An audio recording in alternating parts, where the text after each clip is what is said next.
If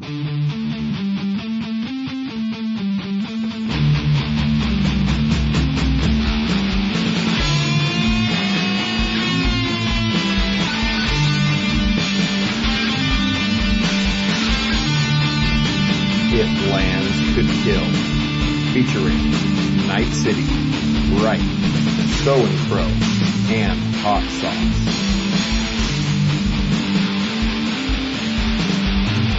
Alright guys, welcome to another episode of If Lands Could Kill. This may sound a little weird because Mr. Knife City is not with us today. So I'm Hot Sauce. This is Ryke. Whoa! Getting out of order here. All screwed up now. Alright, let's try that again. Hot Sauce. Ryke. Samhain Crow. Hot Sauce.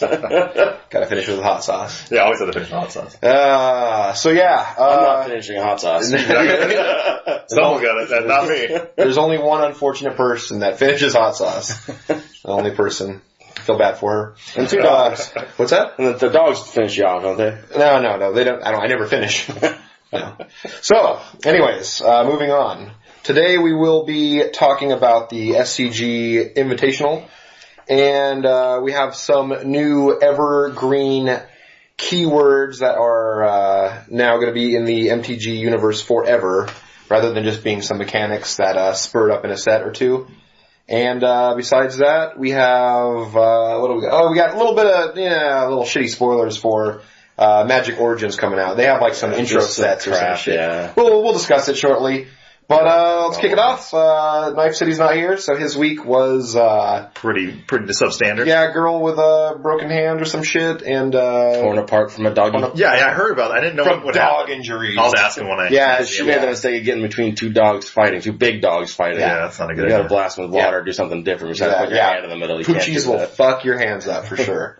Those motherfuckers can bite. So yeah, so that's what he's been up to. He's been taking care of that lady. And I'm sure he's been playing fucking Neverwinter. whatever it's called. Yeah. And touching himself as often as he can. Coming in his hand. Coming in his hand and Spider-Manning it on his dogs. Seagulling on his dogs. And anyways, Ryke, let's kick it off. What's Oh up? my god, how do I follow that? I don't even know what to say after that. I'm speechless. This beer is delicious, by the way. Oh, what is it? Grapefruit Sculpin by Ballast Oh, Point. I need to try that. Yeah, you Hold can try on. that right now. Let me get this going. No, So- I'll don't. stick with my PBR. Yeah, we're not Thank going to you. try that. We've had that before. Thanks. Oh well, I do love Sculpin, and I do enjoy grapefruit, and that is both of those things in a can. It's delicious. It's pretty good, actually. So what's up? I have been playing Witcher. I'm actually getting close to the end. It's How funny. many hours you in? I'm like 50 hours in. Oh, Jesus Christ. Let's be real. Let's be real here. I have been addicted to that game, but I do with it, like with the games, like it's still a great game, but I do it with all these games where it's like I love the story and I love the game. I play the fuck out of it, and then like I get towards the end, and I just don't want to play it anymore. I do the same fucking thing. It's like you don't want to finish it. You want to finish it. You can play the whole time, but there's something like, if I finish, that means I'm done. Yeah. Oh, no. Well, I'm at the point where it's like, I'm pretty sure like I'm like 1 or 2 or 3 missions or whatever quests away from actually finishing the game, like finishing the story. Was the mission called The Beginning of the End? Yeah, this is like, it says, are you sure you want to do this? This is the end. Okay. That's the name of the quest. Yeah. So, no, actually, it does like pop up like a little thing. It's like, alright, you're entering the yada yada. Are you sure? You can't go back. Like, you can't, like some of your quests that you haven't done will be like failed because you won't be able to go back because things happen or whatever. Well, there's like a million quests, right? So Yeah, you there's can't even do so them all. many. Like I have, if I open my quest book or whatever it is, like you see like just lists and lists of different things I haven't done. Like even though I've out leveled to do them, like you still want to go back and like Hell yeah. experience the whole story. Completionist, baby. Because it's like, yeah, it's actually these side quests or whatever are actually like little mini stories on some of them. They're actually really good. That's pretty And cool. it like throws back to the other games. But I'm pretty much at that point where I don't want to play it. I don't know what it is. I think I'm just like burned down on it or something. Like I just haven't played it. I ended up picking up my guitar again, and I had bought Rocksmith 2014, like last year or something like that, and I hadn't played it that much, so I was like, you know what, fuck it, I want to, get the guitar out and start playing the guitar again, because it's like learning the guitar all over again, because I haven't picked up my guitar in like a year or two. Yeah. So it's like literally I forget everything. Like I don't know how to fret the hand, like the fretboard anymore. Yeah, what do I do? What do I do with this? I have this horsehair thing that I'm supposed to go against the strings with. Yeah, right? Like what is this? What is this instrument? So I've been actually just been like doing that lately, and had a lot of fun in my free time doing that. But work sucks right now. It's just been crazy. Like shit's like working overtime because the other guy that I work with is pretty much gone on vacation for 2 weeks. So it's like I'm the only person there. That sucks. I want to go back. You don't want to finish the game. You have a history of this that I know of one thing where Battlestar Galactica. Yeah, I haven't finished that 4 either. seasons long. Each episode's an hour long. He did not watch the last episode. Yeah, I have like the last episode to watch. Just he went through like 50 hours of his life, and then he wouldn't put another hour into it to end it. I don't want to The know. ending is like the whole thing. Like the ending is very They significant. bring it all together. I love Dexter, but the last season was so bad that I actually haven't finished the last 2 episodes of Dexter. The last season is not bad in Battlestar. People have their opinions. I get that. Yeah. But I thought I think it was the second to last episode was the best episode of the whole series. It was just action packed, ridiculous. And then the last episode stuff happens. Important stuff happens. Yeah, I need to go back. Then you fucking watch it. Like, what the hell, dude? I know. I was gonna watch it the other day with my wife, and we were like, turned on Netflix, and it's not on Netflix anymore. Not on Netflix. So I'm like, oh, I took it off there? Yeah. Fuck, You so know, I'm gonna watch it finally. They have the old one. I don't know if it's on Amazon Prime or whatever. Yeah, I'm just you gonna buy it. You can pay, whatever, $2.99 Yeah, and watch just the watch last that. episode. I did that with Justified. I was at the very end of that shit, and we get down on the DVR, we get down to the last episode, we're like, oh, here it is. And then we get done with it, or we get last 5 minutes, and we're like, they can't sum this story up in 5 minutes, what the fuck? And then it was at the end of it was on the next Justified, and we're like, what? What the fuck happened? And come to find out, we were moving during that last episode, so the DVR wasn't hooked up, so I didn't get it. But in my mind, I was like, oh, we got 5 episodes left, we're gonna power through them. So I had to go on Xbox Video and pay $2.99 to stream the HD version of it, which I could have got it some other way. I know FX has an app that you can associate with your Cox cable account or Time Warner, whatever the fuck you have, and then you can use it Comcast. HBO. What's that? Yeah, Comcast. Fucking Comcast. You can watch videos on demand if you already pay for the service, kind of like HBO did previously. So, anyways, they have that. I couldn't get it hooked up. I'm like, whatever. I'm fucking annoyed. I need to pay for this right now because I want to watch it right now. So, anyways. Yeah. I'm Mrs. Ryke is fucking furious with me. Mrs. Ryke. That's a new one. She can be Miss Ryke here pretty quick. Yeah, because she, we've done that with a lot of TV series. We're on the last season of Breaking Bad, and we haven't watched it in 4 months. Fuck, dude. We haven't. I'm Breaking Bad was we haven't finished that. That was a good show. We have same with Dexter. We're on the last season of that. 2 or 3 episodes left in that. We haven't watched it. Dude, Breaking Bad's a 10 out of 10. There's not a lot of shows in my mind that are 10 out of 10. Yeah, we still that isn't one of those. that. Rescue Me for me is the top tier. Top tier of all shows that do. Yeah. There's so many shows like Mad Men, for instance. It was kind of a pretty shitty ending of the series. It was, it was okay, but it's you end a show like that.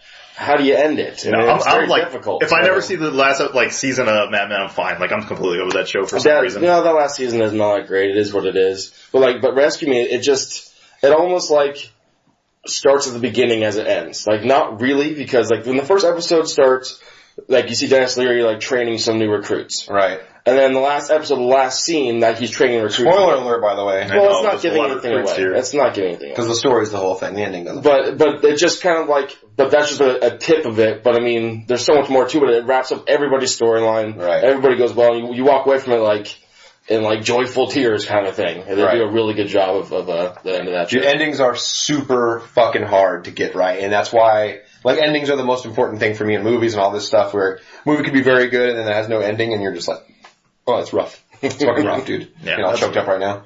Yeah, that's just me. That's how I am. I a lot of games, same way. There's only a handful of good games that I've actually played all the way through and didn't just stop near the end. I just couldn't get through. This is the first time I've seen you since my new favorite quote from a video game was from Witcher 2 now. And you're sitting there and you just did a quest and you just brought Saskia back from being poisoned. And you're sitting there with your little dwarf buddy. And all of a sudden... as the witch is bringing Saskia back from the potion, she kisses her with this lily or whatever, and then all of a sudden the dwarf pops up and goes, my favorite kind of magic, lesbomancy. That is hilarious. I have the subtitles on too. Yeah. Just reading lesbomancy is fucking great. Lesbomancer. Yeah, that character Zoltan is a dwarf in The Witcher. He's he's a cool character. Cool. That's pretty bitchin'. Cool character. But yeah, that's me. It's great. What you got, Crow? What I got? So we have a play set in the backyard that has swings on it and stuff. So my son really likes me to push him on the swings. I like going there too. It's fun. I like being pushed on the swings. Yeah. So as I'm pushing on the swings, I say different words and have him repeat just to kind of help him learn the words better and say them better. And just like most little kids, he has trouble with L's sometimes. But I was sitting there saying like baseball, and he's doing good on that, and hippopotamus, you can say, and good different things. And then randomly in my head popped out. I said clock, and he goes cock. I'm like, I laugh. Clock, cock. I'm like, oh god, this is hilarious. I tried calling my wife, who was inside. She didn't come down, so I was going to show her, but then forgot about it. And then like the next day was like her uncle's like birthday, whatever, and they were all going to like lunch at like Soup Plantation or whatever may have you. And I went to the bar with my dad because I didn't want to go to that fucking thing. So I'm sitting there and it pops in my head. I'm like, hey babe, I text her, tell Darby to say clock. She writes back a minute later, oh, god damn it, now he's running around the restaurant saying cock, cock, cock. I'm like, that's fucking perfect. Oh my god, that's awesome. But other than that, I want to do a quick shout out to GA Collectibles. I bought some cards. I bought two. I finally bought my Narsets for my Jeskai deck, and I bought two of them from them. They actually sent out a free emblem with her and shit, and they were real personable and stuff. So if you ever come across GA Collectibles on TCG and you're buying cards, you can trust that they're going to do real good service. Just like some guy and his wife's not a real card shop, but they were really good. I've actually talked to them a couple times since, and I'll search them on there when I want to find particular cards and buy them. Dude, it's nice having like a place you can go to. I always use Shuffle and Cut. That's my main thing. They're not the cheapest necessarily. Sometimes they are, but they just they get here in like 2 days, and it's always like fine. Packaging's always good. They're in Atlanta, and somehow I ordered it on Saturday morning maybe.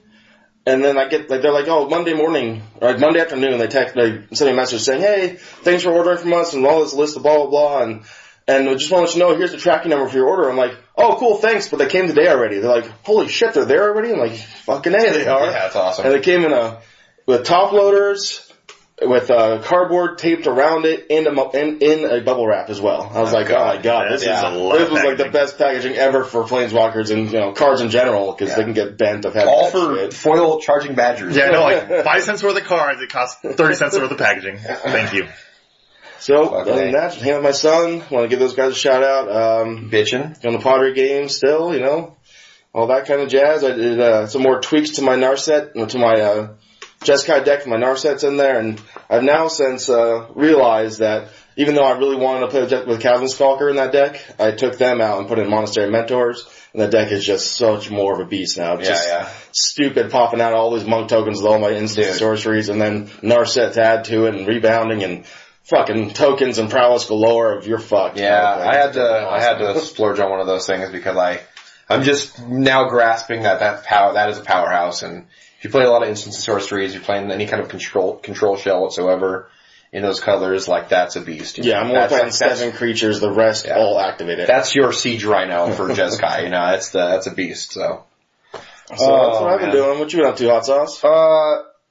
So, I had a couple things to talk about. I just kind of forget what. Well, first of all, we watched Kung Fury today as a cast. Oh, yeah. I just experienced that Kung Fury, and I don't think I could ever go back to living my same boring life again. Yeah, dude, it is fucking changed. Yeah, we already talked about it, but please, don't watch a music video. Watch the movie first, 30 minutes. It's fucking good. Fucking hilarious. So I've been playing some games. I finished Rise on the Rise Son of Rome on the Xbox One. You played more than the first mission of that? I know, right? So that's the thing is I may have mentioned this before in the cast, but that game got a lot of shit when it came out. It got a 5 out of 10 basically, right? Mm-hmm. I don't see that much of a problem with it. It was repetitive for sure, because the combat is the same. You have 40 different assassinations or whatever, but really the combat's the same. It's all about timing, kind of like Batman Arkham Asylum, but not as good. It's good as far as it feels good, but I mean it's just that it's boring because it's the same exact thing every time. Yeah. So you have that. That's a problem. But playing it, the story actually wasn't too bad. There was a story, which was pretty sick. There's actually a decent amount of cutscenes. The game was, beautiful, absolutely beautiful. But it's fucking Crytek. Yeah. Crytek is known for having the best graphics engine in the industry. Whether it's utilized or not, it still is just amazing. Well, that's why they tried out that one for the first game. Yeah, exactly. On Xbox One. So it wasn't really. It was meant to be to show off the graphics more than it to be a good game. But I actually I actually beat it. I don't beat a lot of games sometimes because you just get tired after halfway through. You're like, nah, I got the experience. We're good. But I beat that shit. Yesterday I beat Borderlands, the pre-sequel, And that's one of those things that, like, the side missions are, like, better than the regular missions. Side missions are fucking hilarious. And there was one part it was actually not during a side mission, it was during the main mission. Near the end, where you get into this, like, alien world, right? And you don't know where you're going, and you have to just basically explore it to see where everything's at. Well, like, there's all these big, like 40-foot wide portals that you can go through. They're like horizontal, not like Stargate where they're vertical. They're like just, you get on a platform, it makes you rise up, and you go into a portal. Well, when I went into the portal, it popped me out into Super Mario World. Oh my god. Super Mario 1. Yeah. Right? So like, you come out of the pipe or something like that? What's that? You come out of the you fucking come out of a pipe. And I was like, and this is like not part of the game. This is totally just like whatever this is. And you're like, what the fuck? What is all this shit? And then you have like normal enemies, not like Goombas and stuff, but you do have like blocks that you hop onto, and there's like the floating box that kind of like go up, that cascade up and then down again.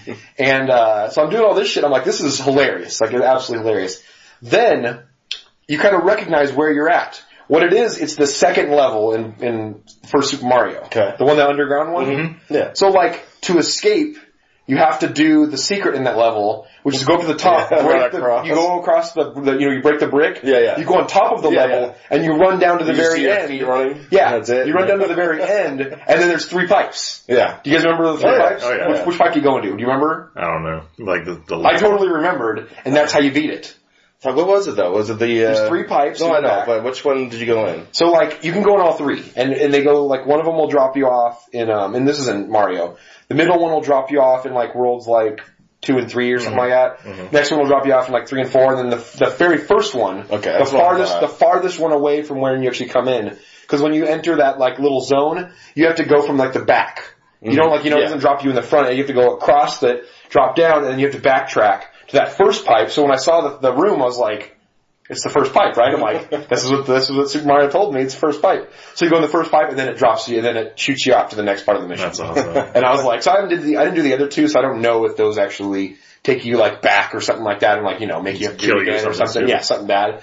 But I already knew what the point of it was, is that you go in the left one. That's where it is from that. It's like this game does so much of that shit. Yeah, that's one of the best things about the game. It's just the comedic aspect to the game itself, and then the fun shit they put in there, like Borderlands, the first one or second one, where you have to fight Ninja Turtles in the sewers and get the pizzas. Right, exactly, you gotta collect the pizzas.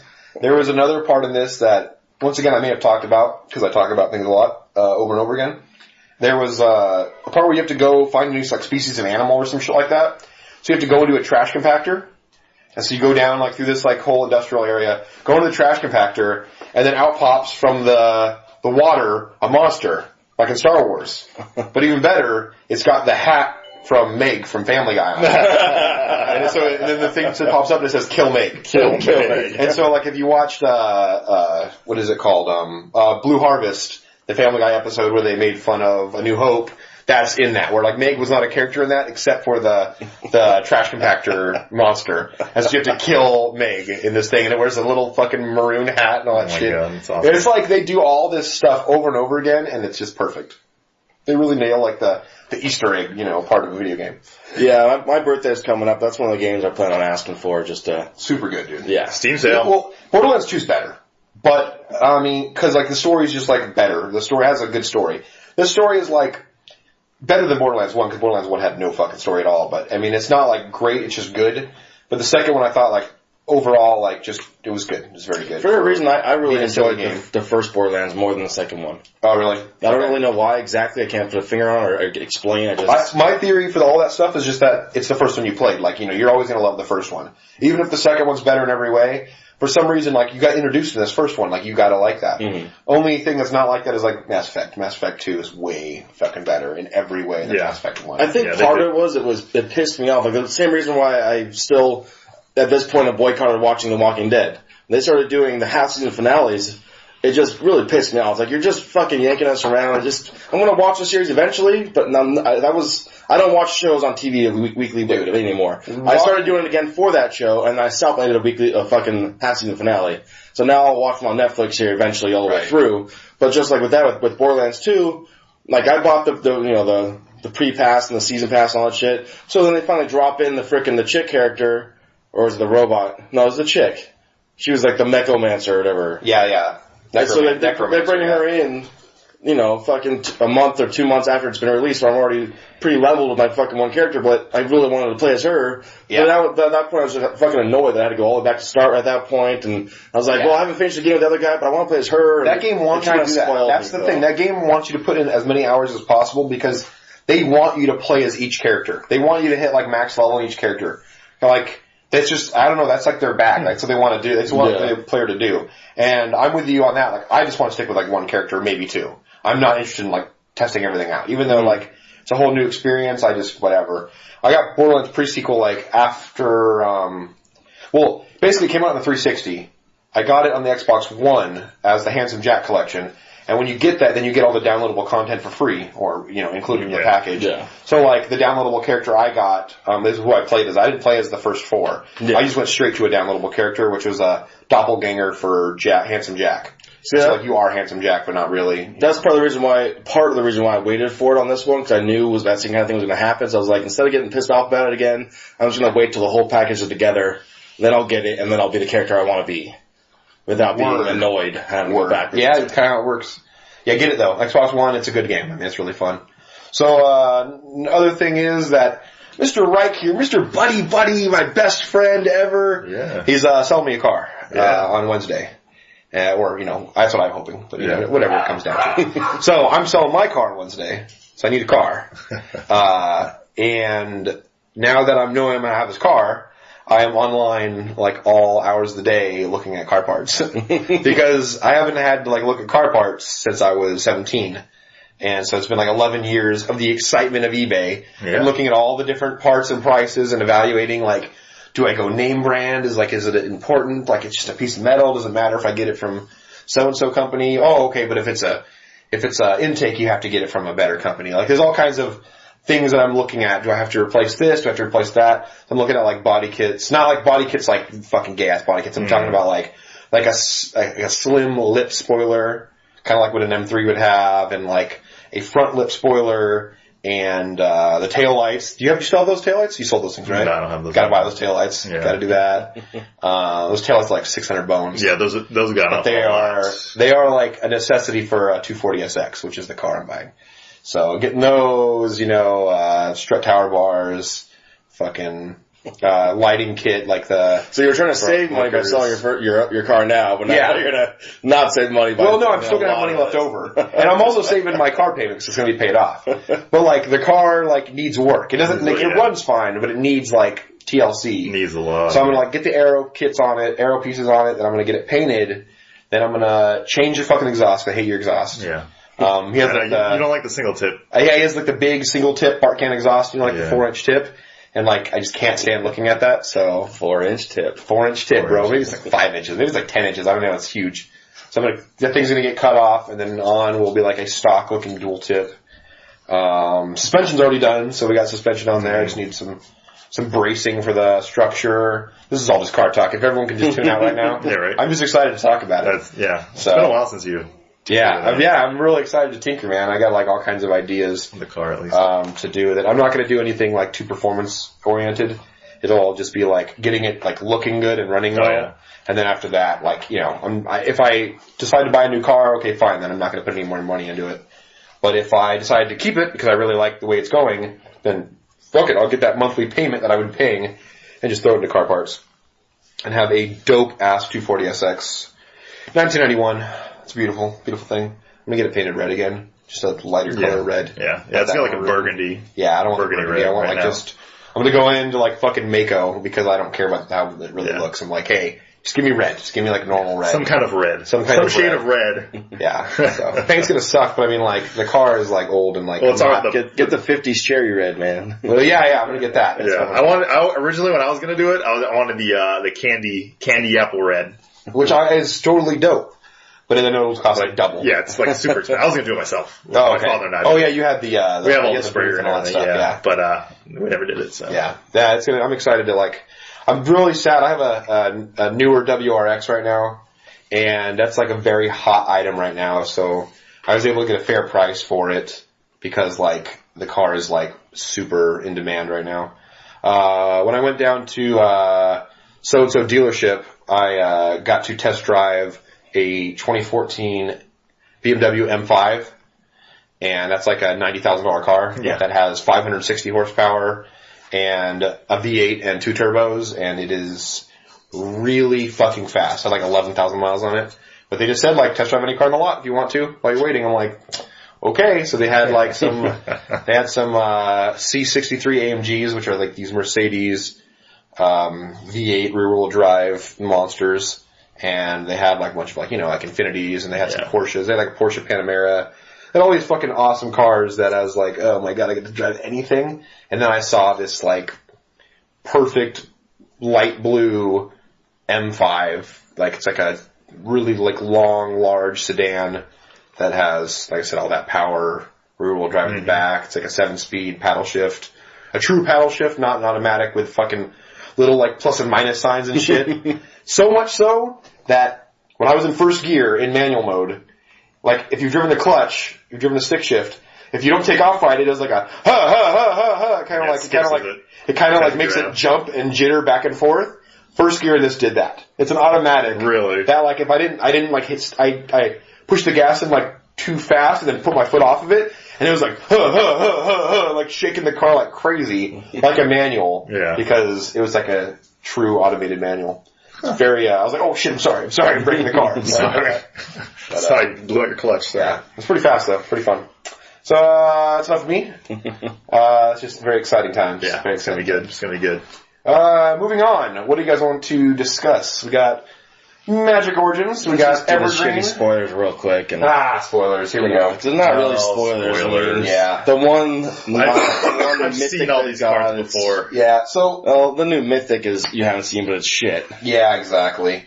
So right now we have like 30 spoilers or 28 spoilers or something like that. And there's like some intro packs that people they send to the stores to get starter kits, right? Yeah, for people who've never played Magic to go, here, have this for free and check it out. Exactly. So it's nothing good. It's all shit. There's nothing relevant. I mean, like, we got some like limited stuff. Like, let's see, like some like limited stuff. I know we had, we got Yokox. Bellow Lizard is the most limited card. Yeah, right. We got like Charging Griffin. It's like a 2/2 flying for 4 that gets +1/+1 in attack. So 3/3 flying for 4, like that's fine for limited. You know, like there's like stuff. That's all there really is like limited stuff. We have like Claustrophobia. It's a good one. They brought back Disperse. That's always in every fucking set. Right. Exactly. You have Active Treason in every set. Titanic Growth. Like pretty normal things that we're like used to over the past 3-4 years. This is not raising any of my dongers. Yeah, no dongers to the sky. There's a 5-mana 3/3 with prowess and flying, so that's going to be like a good limited card. Why is Prowess in there? Sarah Angel. Yeah, so we'll get to that. Why is Prowess in there? What's up with Sarah that? Angel. Oh yeah, no, they have all those too. Yeah, all those ones that. Sangir Vampire, the Shivan Dragon, all the shit. They're not going to be in the booster packs. They're limited because they're out. They're past like the max number. Like the set's like 272. These cards are numbered from that number above, and they're just in the intro shit. Right, exactly. But unless you're like some intense collector who wants those because they're outside the number, it really doesn't matter. These are all cards you've definitely already got before if you play Magic at all. Exactly. And like nobody wants another Sarah Angel, or Mahadi Jin or Sangir Vampire, and do that. Jin I do card, like Shivan Dragons though. That card that has all the flavor text in the world, and it's a specific name. It's like a fucking king of his castle. Like he like has a backstory. He has like 5 books, 5/6 flyer. Yeah, no abilities. Vanilla. What the fuck is happening? Vanilla nothing. So alright, so we got like a couple cards. We got what is this? Avaricious Dragon. It's a mythic 4/4 flyer for 4 mana, 2 and 2 red. And it's flying. At the beginning of your draw step, draw an additional card. At the beginning of your end step, discard your hand. I can already see someone shaking their head. I will back this card up. I like this card. At rare, it's a mythic, it's shit. It's a mythic, dude. No fucking way. I agree with the mythic thing. I still feel like anything that's a dragon, that's cheap, that can be relevant in certain decks, is a very good card. It's never going to replace Thunderbreak Regent. At the same exact cost in this current standard block. And You know, going on, it's not you could be right. You could be right, because that card is very, very good. But I do feel like red is all about, like, you know, like, what's that stupid, the siege thing, or whatever the fuck it is. Outpost Siege, yeah. Outpost Siege. You're Like, all about unloading your hand and you get a chance to reload it, but you don't get to draw a card, you get to exile a card. It's only till end of turn, and that is supposed to be super relevant. So, like, what's the difference with this? Like, that's still just like drawing an extra card and then getting rid of it. You're getting rid of your hand, yes, but you need to put it in a deck that is very aggressive and will dump your hand, you know, aggro decks. Just have this be the absolute top end of your aggro deck. There might not be room for it, because honestly, aggro doesn't even have room for like 3-mana creatures in there. Yeah, that's rough. So maybe it won't be a fit. But I will say that I like it. I would work this in like a burn aggro kind of a deck. Yeah. That where you're pretty much playing like 2 or 3 mana burn spells. Won't be tier 1. I mean, I feel like someone's going to play with it. But I do feel like the curve is still too high. Yeah, I just don't think it's gonna. I don't even know if I'd use this guy as a creature, really. I think I'd probably just use him as a draw engine. Just draw and discard. But if you did that, But yeah, then Outpost Siege is better. that's true. Because you don't discard your hand. But it is a 4/4 flyer. It is a dragon. It's only like there's no low costed dragons. That's the whole thing. Is that there's no dragons that cost little to no mana, and this is one of them. So I'm happy that that's that. But yeah, I agree that it shouldn't be mythic. What do you guys think about Hixus Prison Warden? 2 white and 3. It's a 4/4 with flash, legendary creature. Whenever a creature deals combat damage to you, if Hixus Prison Warden enter the battlefield this turn, exile that creature until Hixus leaves the battlefield. To me, it's just a shittier Banisher Priest. And it's way more cost heavy. Yeah, it has flash, but I mean, whatever, man. And you have to actually do damage to you. You can't just banish your priest into the field and choose a creature. Does it do multiple creatures? Whenever a creature deals combat damage to you, if this thing enters the battlefield this turn, exile it. I mean, all creatures, right? Because whenever a creature... In the press, it says that creature returns under control afterward. I don't know, is it reading like that? Am I misreading it? Either way, I still think it's shit. Even if it exiles all your creatures, I still think it's not a good card. But it has flash. But it has flash! Come on! Flash! Yeah. No, at least it's like costed like okay. Like it's okay. For being like a big removal spell, plus a 4/4 body with flash. Like 5 mana is like fair, but it's just an intro pack, rare. This guy. No, that's one of the origin packs. Oh, you're saying for an intro pack. He's just a white intro pack. It does a lot of things. It costs a lot of mana, and it has flash. So someone's going to play it in an intro pack. Yeah, but I mean, like otherwise, do I see it? It's not built. It's not constructed. I will never see it be played. That's what I feel. I mean, anybody in that white would rather just play end hostilities at that point and not have to work those creatures coming back and kill him. No, you're right. You're totally right. What's the point? I read it wrong, thinking it was just one creature, so that makes it better. But still. That's fucking way too much mana to just go, okay, well, I have Hero's Downfall or whatever I have you. And it has to deal damage to you. It doesn't stop the damage. Mm-hmm. Yeah. So you have to let everything swing in, and then you flash it in or whatever afterwards and be like, alright, cool, now everything's gone. It's like, yeah, but I did like 10 damage to you this turn. And then I'm gonna kill it, get it back instantly. And then they're gonna swing again. And then swing again. Like, I mean, like, it's just...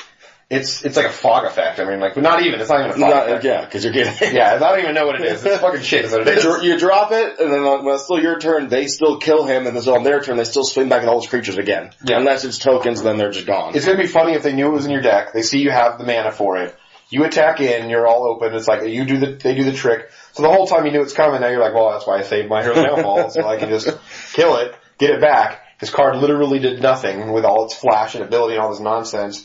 Now on my upkeep, I just get it back again. You just wasted your entire turn getting raped a little bit, and then nothing happened for you. You're dead. Exactly. If it said, like, whenever a creature attacks you this turn with flash, that would be an added bonus. Would it still be played? Probably not. But it still is an added bonus to just scoop up everything attacking you with flash. That's cool.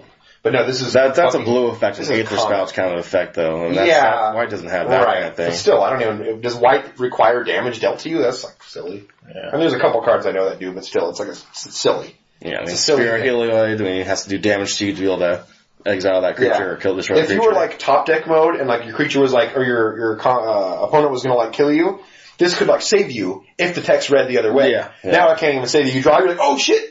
Oh, but that's good damage, so who the fuck cares? Why are we talking about this? I know, well, at least one saving grace is the art's kind of cool. Looks like a guy's holding a fish or something. Yeah. Nice. Cut down the tallest tree with a herring.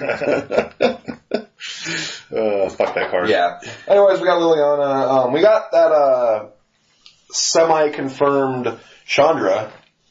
Right? Shitty Chandra? We still don't know for sure, though.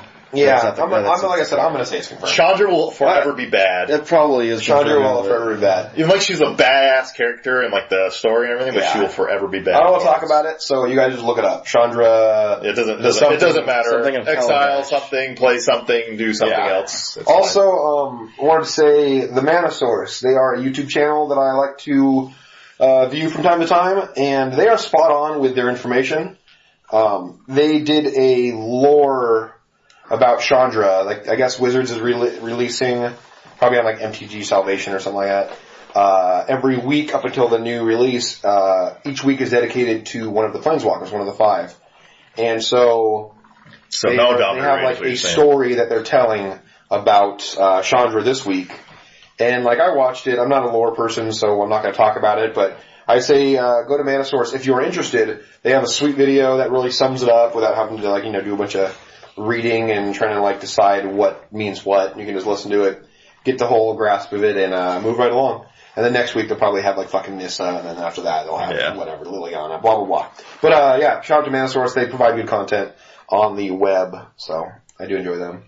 Otherwise, anything else for Magic Origins? Oh yeah, the spoilers start June 22nd. June 22nd. According to Mark Rosewater. Pretty soon. Which he's probably a pretty good source. Yeah. No, really? That guy? Yeah, so as it has been. Yeah, he is. That voice, though. Yeah, I know, right? That voice is like angels from heaven. Dude, are speaking into my ear when I listen to his podcast. I tried to listen to that Drive to Work podcast. That did not work very well. Could not handle it. Were you driving over to it? Did not work very well. Could not handle it. Yeah, he's a special character, that guy. But he's a genius. He's actually, I gotta give him a lot of respect, honestly, but that voice though, that voice. So, really not too much respect. Yeah. So next thing we can talk about is we have some mechanics that have been taken out of Magic. Not taken out forever, just no longer evergreen. No longer evergreen. They're going to be used sparsely, which actually, 2 of them are out. They're just real quick, for those who don't know, evergreen basically means it's a mechanic that can be used in any set at any point whenever they want. Whereas other non-evergreen mechanics will show up periodically, like landfall here and there kind of thing. Evergreen can be used in every set. They might not use every one in every set, but they can be used in every single set. So this is not a... So like, the ones that are evergreen are like Lifelink, Flying, Flash, First Strike, Enchant, Double Strike, Trample, Vigilance, Regeneration. Like, these are ones that you see on every card in every set. And they took out 3 of them. One of them is going to be put on to, like, they're going to still do it, but not very often, not at an evergreen level. The other 2 are pretty much like, until further notice, these are just going to be gone. So the first one we have is Intimidate. Gone. Intimidate's gone. They basically are getting rid of things that you can't interact with. You can't interact with it because, like, Intimidate's like, oh, do I have this color creature? No, I don't. Okay, then I lose. Like, or I get hit. There's nothing you can do about it.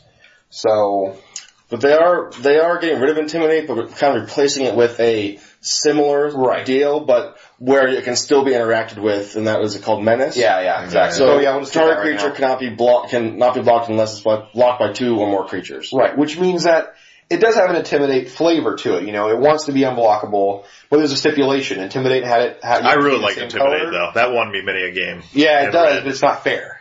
It's only so fair, and they want to make sure that people have, like, better interactions. And so they want to make sure that they have something that makes it unblockable, but still has a way around it. Which some decks will have a really hard time with Menace still. Like, control decks. Mm-hmm. You got 1 Siege Rhino, fantastic, it's not going to do nothing, Or you're playing control, you have 1 Dragon, you have 1 Ojutai, okay, well then you're going to be out of shit out of luck again. But at least there's still a way to get the job done. Intimidate's gone, Menace is in. I will say, though, they talked about, because Intimidate is mostly exclusively a black mechanic.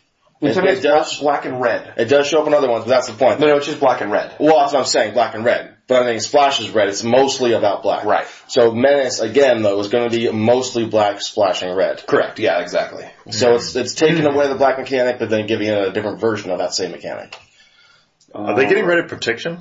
So we're going to move on to that here in a second. First of all, let's go to Land Walk.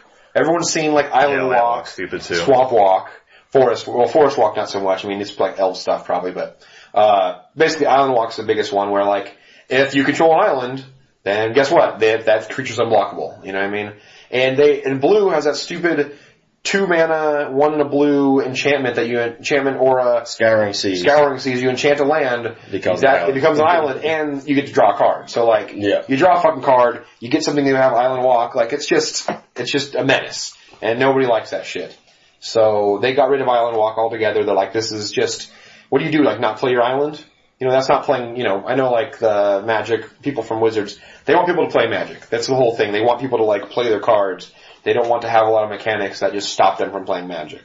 So that's why they're not releasing too many more things that can be created on their own to be these combo decks where you're not interacting with your player. That's true too. Exactly. They want people to like battle it out. They don't want people to like wait for their combo. That's why they got rid of fucking Pod. You know what I mean?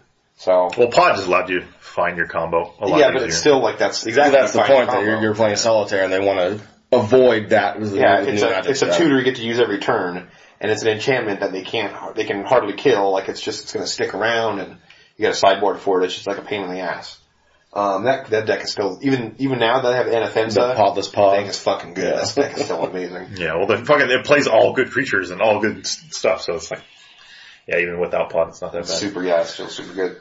So we have that one, Landwalk's gone, and then the last thing he just said is protection. Yeah, that's crazy. I never thought they would get rid of protection. Exactly, so like protection is something that we've had in like every fucking set, and you know that's what like the blue-white heroic deck's all about, like protecting your things.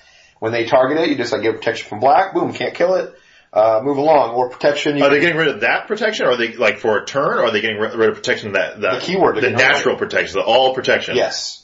Okay. Yeah, the keyword. Because like some creatures have protection from like black. Not gonna have any. Yeah, no. It seems like I could picture more like no longer having creature hate for colors. Like, what's that card you play in Tiny Leaders? The Fiendslayer Paladin. Yeah. Right. Protection from black and red. But that's not the same one. That one just cannot be the target of. Okay, but you have another creature in your deck though that has protection like that though. Yeah. Hating on two colors. So I could easily see that being gone, but it's kind of weird to like take out like a God's Willing style. So it's kind of strange that that's gone. See, I'd understand like having instances and stuff that gave protection temporarily just for the turn. Like, okay, that's fine because it's only for one turn. But like, I have a big problem with the ones that have like permanent protection on it.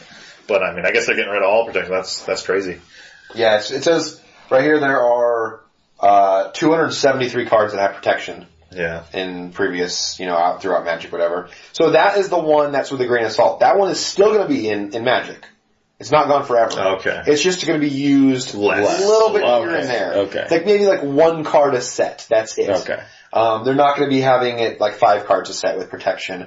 No more Stormbreath Dragon stuff. It's probably just going to be like, the hexproof or protection in white, like, another God's Willing, maybe like in 3 sets from now or something like that. That's about it.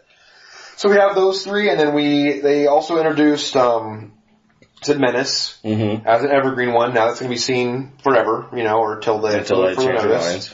Scry is now back. Scry is amazing. Scry is I'm stoked about. I love Scry. Scry is good. I want more Scry. So now Scry is just going to be a thing. It was introduced in cons, right? Or no, I'm sorry, Theros. It was out before. It was out before. No, you're right. But they brought it back. It was all about they brought it back. It first came out, I think, in like 2011. Magic or something like that. Okay. It was like a few years before. Yeah, I know that they had it before. Then they introduced the Scry lands. That was cool. They had a lot of Scry things going on throughout Theros block.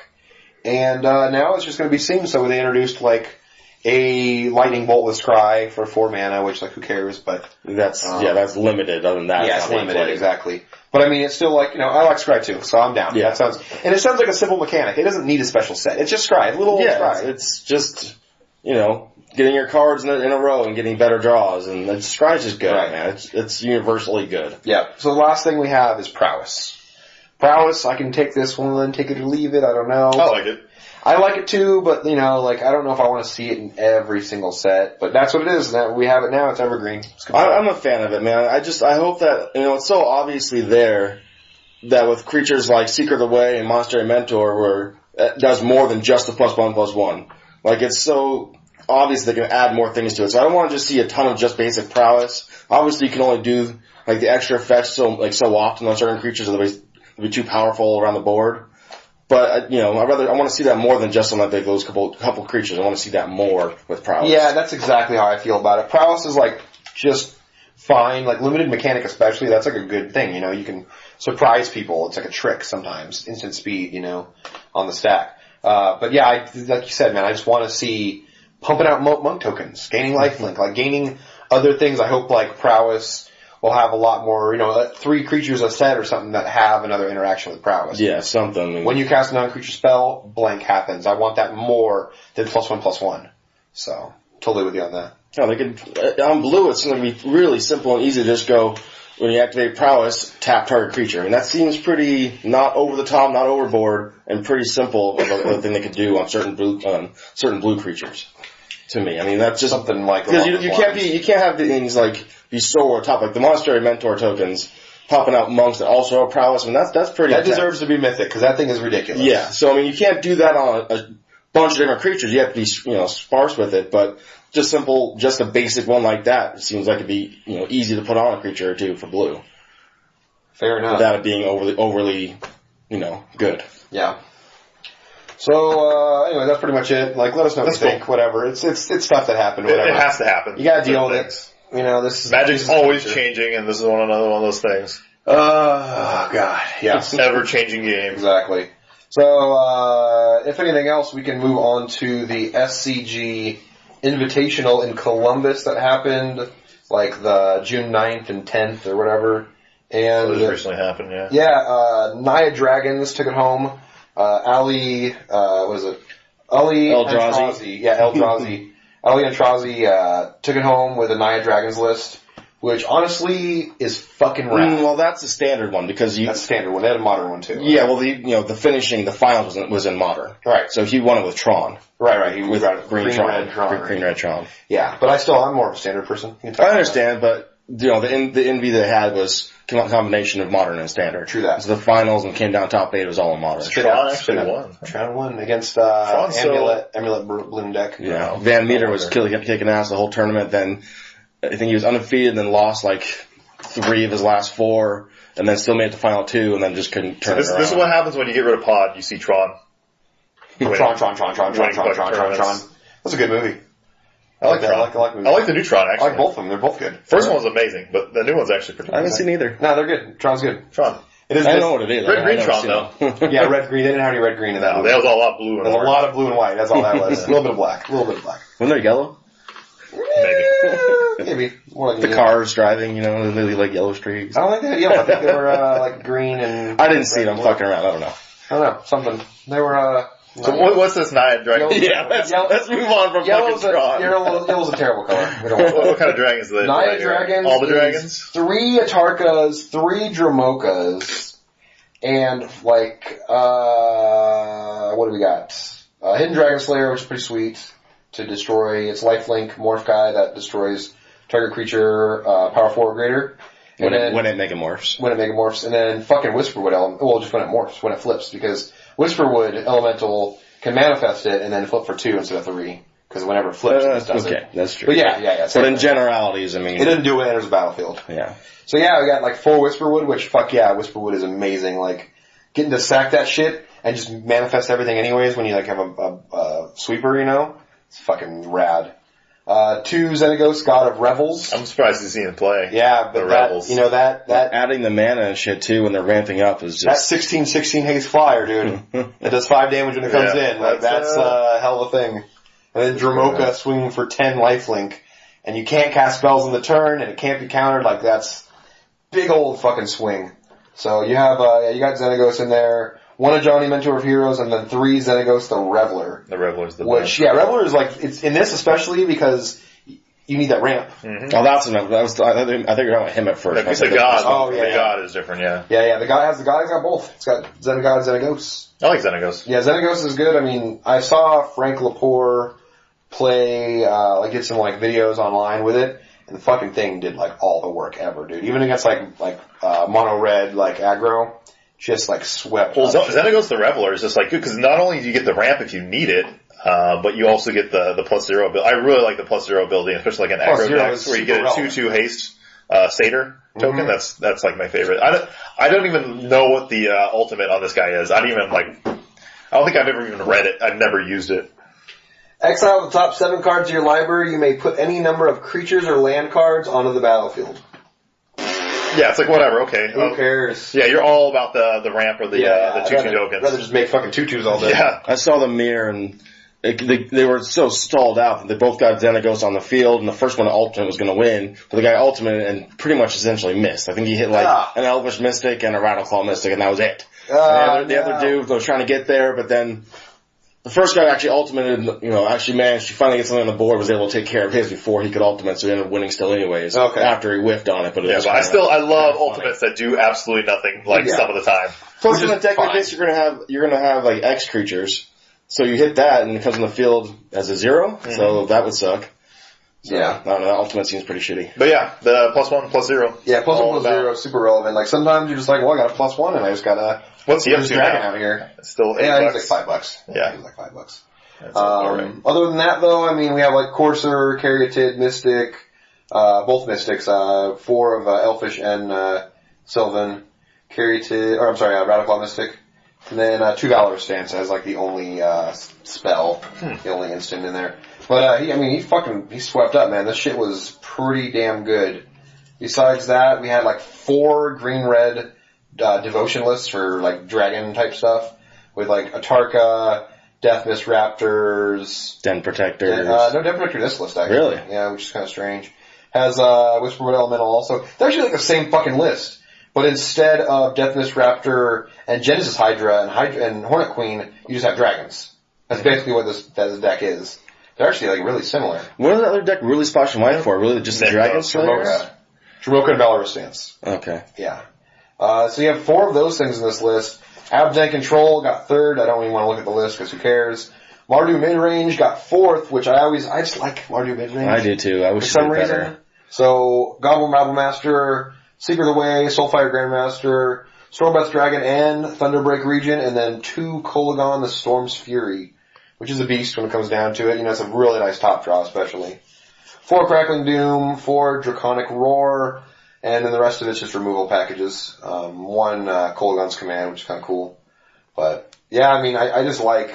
I feel like it has like some, not like synergy, but I just really like the way it ramps into stuff. You get like this little bonus from everything, like Seeker and Soulfire will like gain you life to get to the creatures that will, like one creature, one of them has haste, or 2 of them have haste, the other one, it does damage for them to remove it. Like every creature is like super powerful in its own little way. Yeah. And it's also like perfect for the ramp. It's just a really good package. Every creature that comes down is like a little baby bomb. So that was pretty much it. Little baby bombs.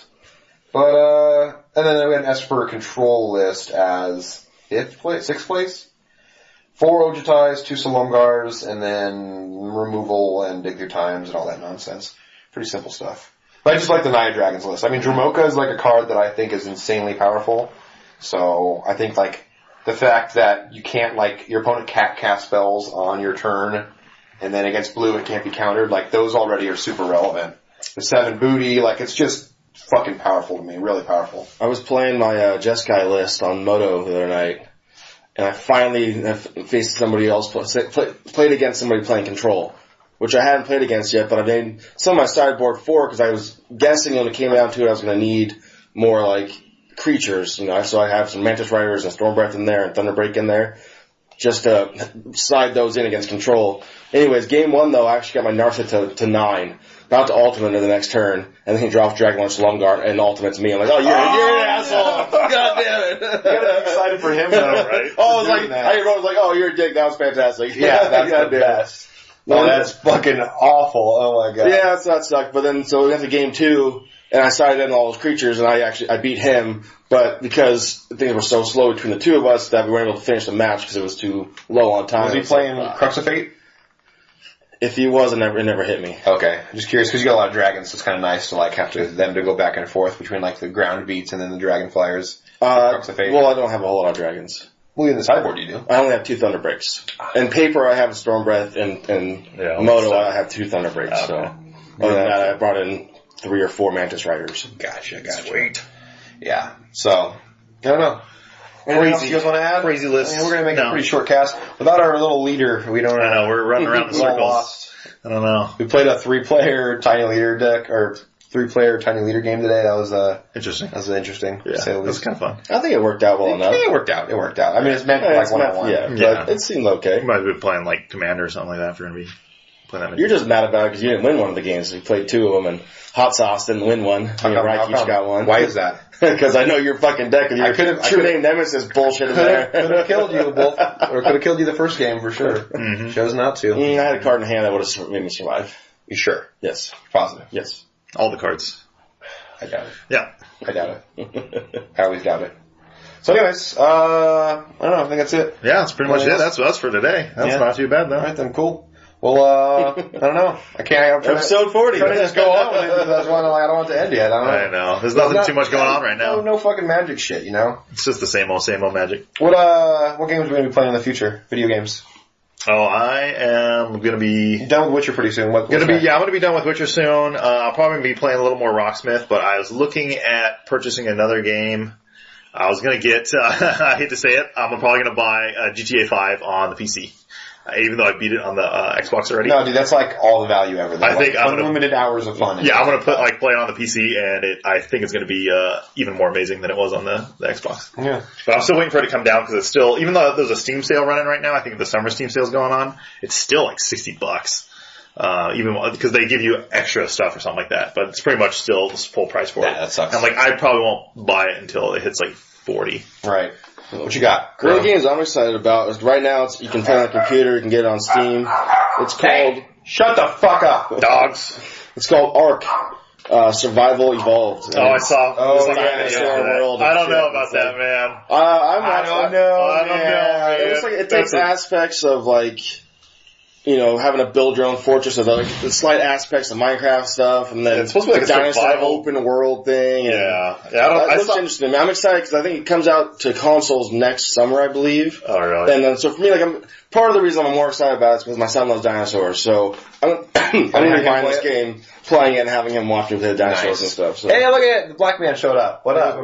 Just in time for we were gonna end the podcast, but we knew you were coming. We had to stall a little bit. Yeah. You know, don't you want to send us off? Yeah, come on. Send the listener off. Come and close it out.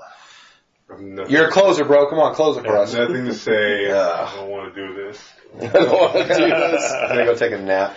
No, I'm not. So I got to get Lego Jurassic Park too, or Jurassic World, so my son can play that. Oh yeah, isn't there like a Lego World game or something like that? There is. It's supposed to be like Minecraft or something. Yeah, where exactly. you can build like also the terrain and stuff. If I was a kid again, I'd be all over that game. Now, I don't even know what's left for me to play. I don't even know. Sounds like you've been doing some work on the games, though. I think I need to. You need to master Moto. I do need to do that. I played a little bit of Hearthstone lately. A little bit, not too much. Yeah, I got out of Hearthstone for some reason. Yeah. I fell out of it. I don't know. So Borderlands has an expansion where you're in the Claptrap universe, and like the world itself is actually shaped like Claptrap. Yeah. And then like it looks like all the places you can go to and from are all like circuits. So they're all like north, south, east, west. There's not like just like terrain where you can like cover. It's just like corridors and stuff. Mm-hmm. Running around the motherboard. Yeah, running around the motherboard. It seems like something like that. So I'm interested to play that. That's like a free expansion you get when you buy the collection. So have you played Kerbal yet? Have you gotten into that? I have Kerbal, but I've never played it. You need to get into that game. You should like, just try. I saw a thing like a quick stint into it. Okay, I can and I can't. The problem is that if I get into it, I'll actually really like it. Like it interests me. Problem is, there's a game like Kerbal that is for me. Which one is that? It is. What is that called? You remember? You remember? It's It's basically a car simulator. Okay. It's the same thing as Kerbal, but for cars, where you get to like. Dude, you should just get that farming game.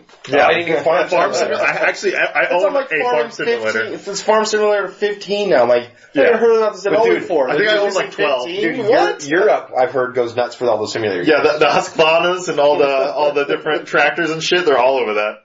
Wow. Even though I know that because I played the number 12 or whatever. It's funny. I played Lemonade Tycoon when I was in high school because it was on computer. But no, I'm serious. Like you can have like a machine that you drive that like plants corn, and then you gotta like take Corn's the always interesting. Can you harvest the farmer's daughter and then you like drive through the city with like the little like paper mache like guys or like 2D textures, and you like run them over. It's so good, dude. My corn's getting hard. It's so good. Sprouting right now, dude. Yeah, I got like mow the grass and stuff. It's awesome. What's that Gary Busey quote about being so confused that you just start running backwards through a cornfield naked? That's how I feel right now. But well, you should check out Kerbal because it definitely is one of those games. I think it might have like more purpose now because before when I played it was like mainly like okay, you set your own goals and you do your own thing. Now they have a story type. Now you should have like a campaign or something like that and like a career mode. I know I'm gonna like it. The thing is that I have the same thing for cars. Like you build like an engine from the ground up. Like you can like mess with the compression ratios, what kind of materials, what size, what timing, like your duration, like all this stuff. You get to do all that. Then you get to build and shape your car, like mold it, put whatever headlights you want on it, and like adjust the sizes and all that stuff. And you get to like make your own like car company. And that's like what I could like get into big time. And that's the same thing as Kerbal. Kerbal is like way more than that. It's like orbital mechanics. Yeah. That's the rockets explode. I think you're just channeling Peppermint Swirl since he's moving away now. Yeah. You're like, oh, I miss some money like Kerbal. I love Kerbal for a while. I know I would like Kerbal. Reem used to play too. And then Peppermint Swirl is like that's his game. Like if a game was made for anyone, it was made for him. Yeah. So I mean like I'm interested. But with the time I have, it would just be like finishing up my library that I have now and then moving on to that car simulator. So we'll see though. We'll see. Good games. But with that, now I think we can end. That is a bombshell. I'm Hot Sauce. This is Ryke. Samhain Crow. And Hot Sauce, and we'll see you next time. Hot Sauce. Later, fellas and ladies. Mostly ladies.